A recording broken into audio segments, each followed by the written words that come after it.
আসসালামু আলাইকুম বন্ধুরা, কেমন আছেন সবাই? আশা করি আল্লাহর রহমতে সবাই ভালো আছেন।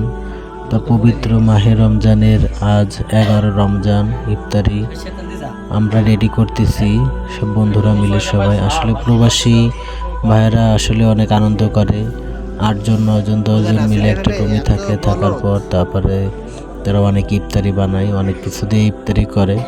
আসলে সব কিছু থাকলেও মনের ভিতরে আনন্দ নাই, মুখে হাসি থাকলেও মনের ভিতরে আনন্দ নাই, কারণ আপনাদের জন্য, ফ্যামিলির জন্য অনেক কষ্ট লাগে। বাড়ি থেকে অনেক কষ্ট করে চলে আসি, তো আসলে অনেক ভালো লাগতেছে। সারাদিন রোজা রাখার পর যখন ইফতারি সামনে আসে আসলে তখন মুখে অনেক হাসি লাগে, যা বলার বাইরে। দেখেন আমরা কতটা আনন্দ করতেছি, এটাই আমাদের প্রবাস জীবন।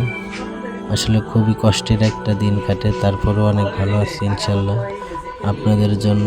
তা আজকে ইফতারিতে কী কী থাকছে আসলে সেটাই আজকে আপনাদের জানাবো।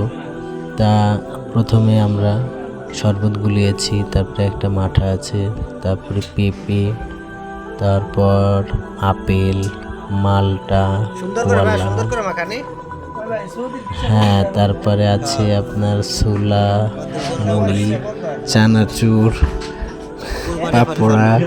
আসলে অনেক কিছুই আছে যা অনেক বলে পারা যাবে না। অনেক কিছু দিয়ে ইফতারি করি আমরা। তা আপনাদের ভিডিওটা কেমন লাগছে একটা অবশ্যই আমাদেরকে জানাবেন। আর যদি ভিডিও ভালো লাগে তাহলে বন্ধুরা অনুরোধ রইল আপনারা একটু সাপোর্ট করবেন আমাকে, আমার চ্যানেলটি সাবস্ক্রাইব করে আমার পাশে থাকবেন, বেল আইকনটি বাজিয়ে রাখবেন, লাইক করবেন এবং কমেন্ট করে জানাবেন ভিডিও কেমন হলো। আল্লাহ হাফিজ, আপনারা অবশ্যই ভালো থাকবেন আর আমার জন্য দোয়া করবেন, আর ভিডিওটি শেয়ার করে দেবেন। ধন্যবাদ।